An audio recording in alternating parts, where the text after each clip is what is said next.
रोहित के मन में उस लड़की को लेकर जितने भी सवाल चल रहे थे वो सभी उसने एक ही सांस में नित्या से पूछ लिए। और नित्या रोहित के सवालों पर ऐसे मुस्कुरा रही थी जैसे उसे रोहित की बेचैनी देखकर बहुत मजा आ रहा हो, और वो लगातार नदी के पानी की तरफ ही देखे जा रही थी।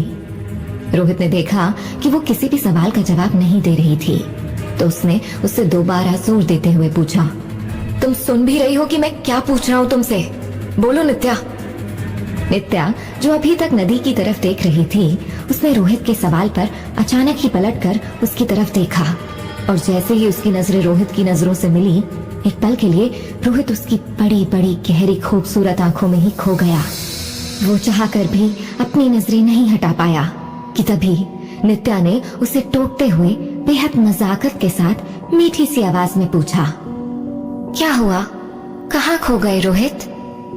नित्या के किए सवाल से रोहित ने खुद को उसकी आंखों के सम्मोहन से बाहर निकाला और दूसरी तरफ देखते हुए कहा, तुम हो कौन? कभी अचानक से सामने आती हो तो कभी अचानक ही गायब हो जाती हो। फिर रोहित ने कुछ सोचते हुए उससे पूछा, कुछ तो बताओ अपने बारे में, इतना ही बता दो कि तुम रहती कहाँ हो।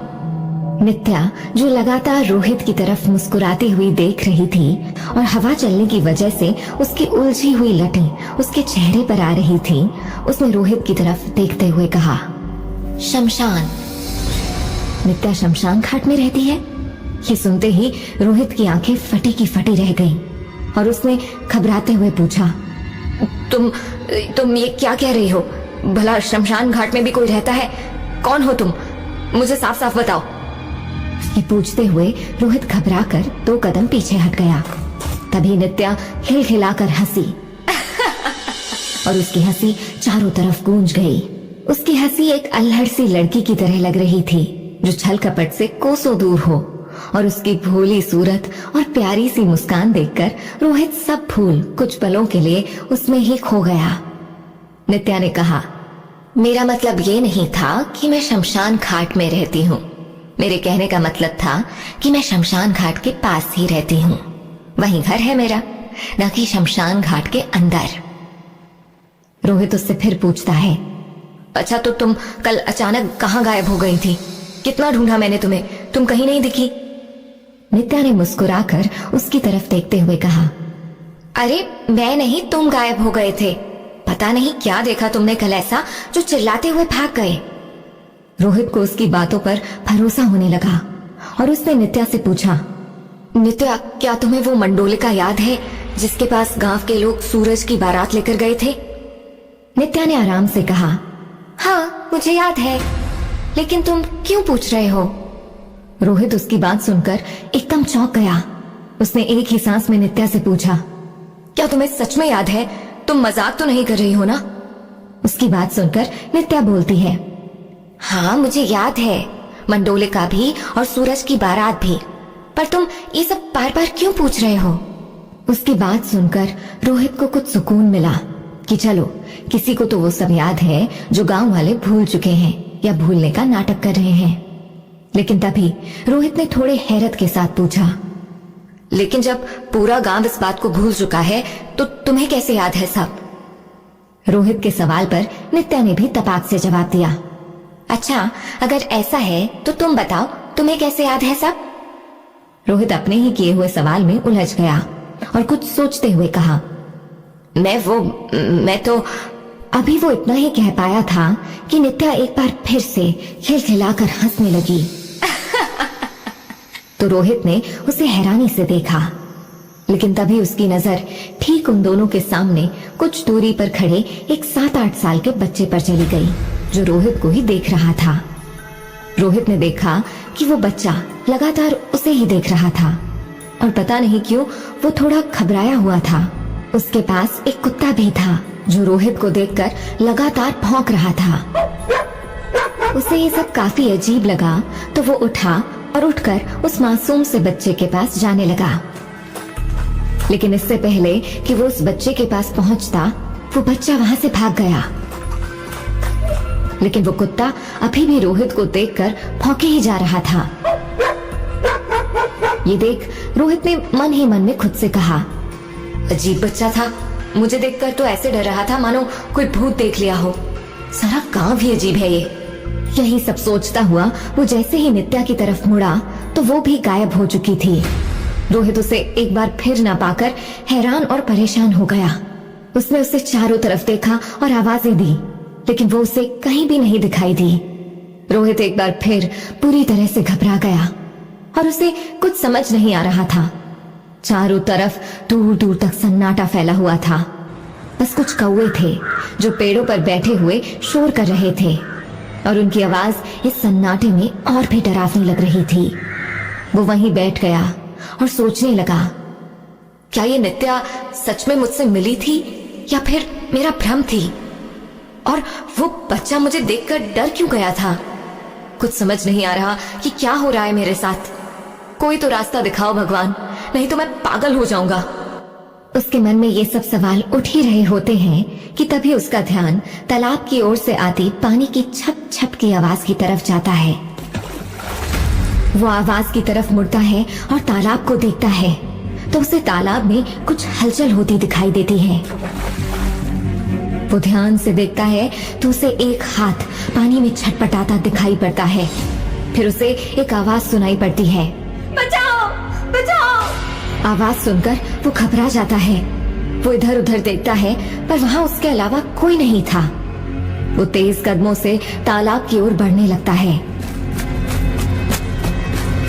और आवाज उसके और करीब आने लगती है। रोहित को ऐसा लग रहा था कि कोई लड़की अपनी जान बचाने के लिए उसे पुकार रही है।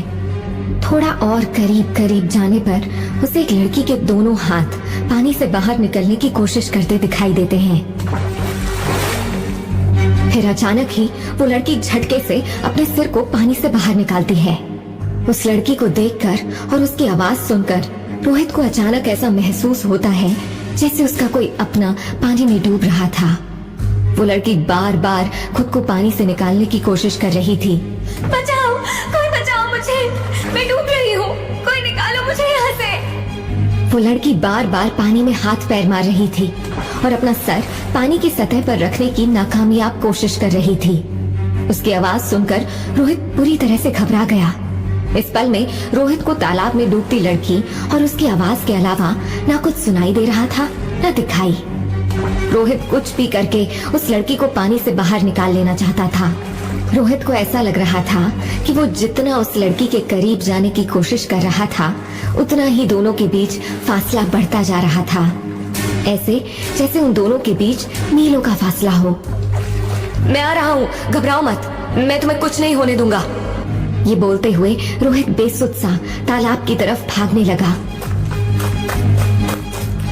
और कब उसने उस तालाब में छलांग लगा दी उसे खुद भी नहीं पता चला।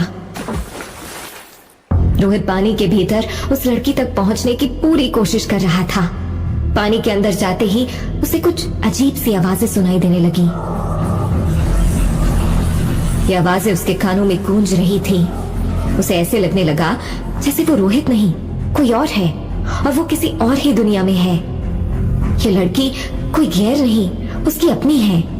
अपने कानों में उन गूंजती आवाजों के साथ रोहित बार बार उस लड़की की तरफ पहुंचने की पूरी कोशिश कर रहा था, पर लड़की मानो भंवर में फंसी थी और वो भंवर उसे अपने आगोश में समाने के लिए जैसे पूरा जोर लगा रहा था।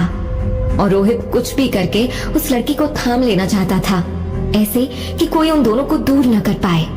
तभी वो लड़की के थोड़ा करीब पहुंचा। उसने अपना हाथ बढ़ाया और उस लड़की का हाथ रोहित ने थाम लिया। रोहित और वो लड़की अब पानी की गहराई में थे। तालाब के मटमैले पानी और उसके तल पर उगी घास के बीच रोहित उस लड़की को साफ साफ देख पा रहा था।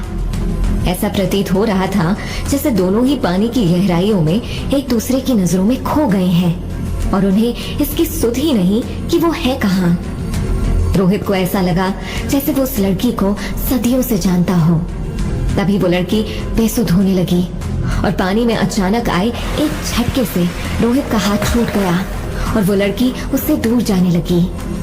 रोहित को ऐसा लगा जैसे उसकी तो दुनिया ही उसके हाथ से फिसल गई। मैं आ रहा हूँ, मैं तुम्हें कुछ नहीं होने दूंगा।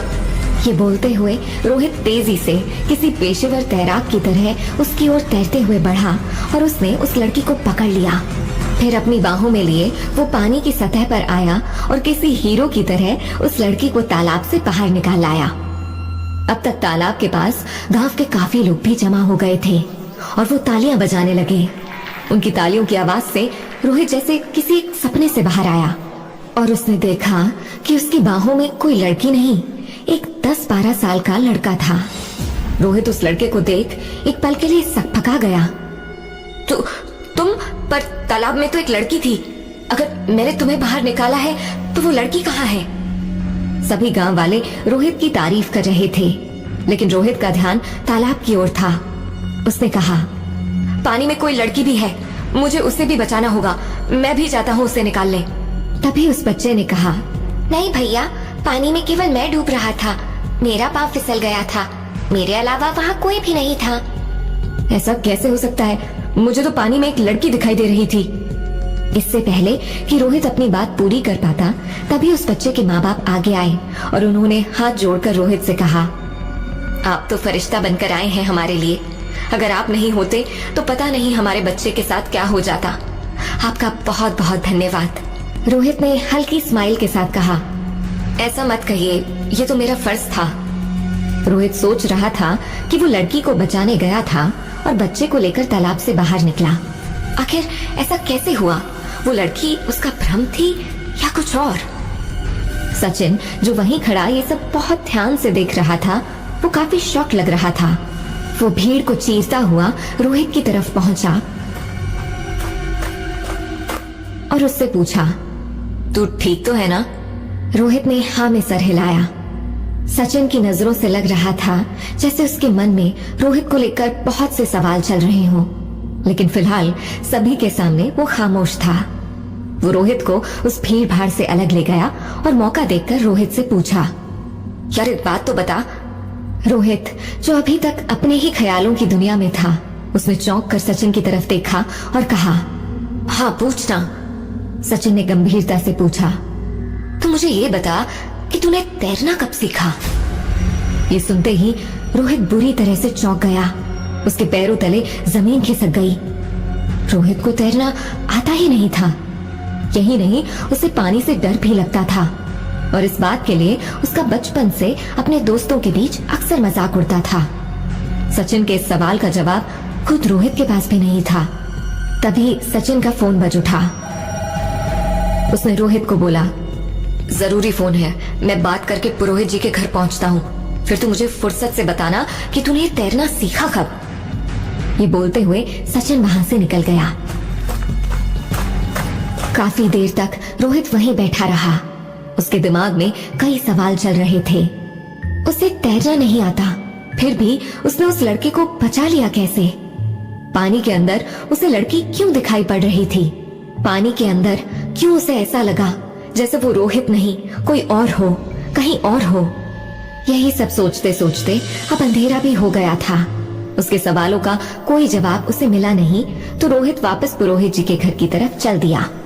इन्हीं सवालों से घिरा रोहित जब पुरोहित जी के घर पहुंचा तो उसने देखा कि सचिन और पुरोहित रात के खाने पर उसी का इंतजार कर रहे हैं। उसने भी खामोशी से खाना खाया और फिर अपने रूम में जाते ही सो गया। सचिन को रोहित कुछ परेशान सा लगा, लेकिन वो उसे नींद से उठाना नहीं चाहता था, इसलिए खुद भी जाकर सो गया।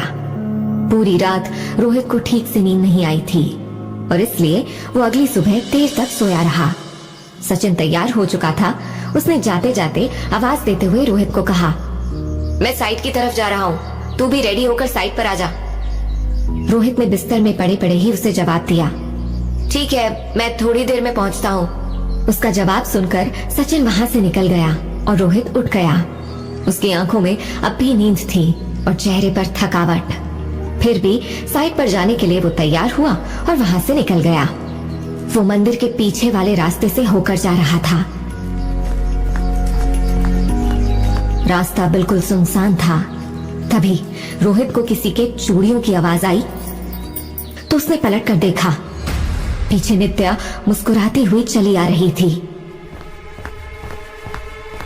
जिसे देखते ही रोहित को इस बार गुस्सा आ गया और उसने गुस्से में उसके पास जाकर कहा, पहले आज तुम मुझे ये बताओ कि आखिर तुम हो कौन और क्यों मेरे पीछे पड़ी हो? नित्या ने मुस्कुराते हुए कहा। अच्छा, मैं तुम्हारे पीछे पड़ी हुई हूँ क्या? रोहित ने गुस्से में ही जवाब देते हुए कहा। हाँ, मेरे पीछे ही पड़ी हुई हो। कभी दिखाई देती हो, कभी गायब हो जाती हो। आखिर तुम मुझसे चाहती क्या हो? कहीं तुम मुझे पागल तो नहीं करना चाहती? नित्या ने मुस्कुराते हुए उसकी आंखों में आंखें डालते हुए कहा। बहुत से राज हैं जो सिर्फ मैं जानती हूँ, वो सब तुम्हें बताने थे रोहित। रोहित ने झुंझुलाते हुए पूछा। कौन से राज नित्या? नित्या ने गंभीरता से कहा। यही कि तुम्हारा इस गांव और मंडोलिका से क्या रिश्ता है। आखिर नित्या ऐसा कौन सा राज रोहित को बताना चाहती है? क्या है रोहित का रिश्ता मंडोलिका और निशीपुर गांव से?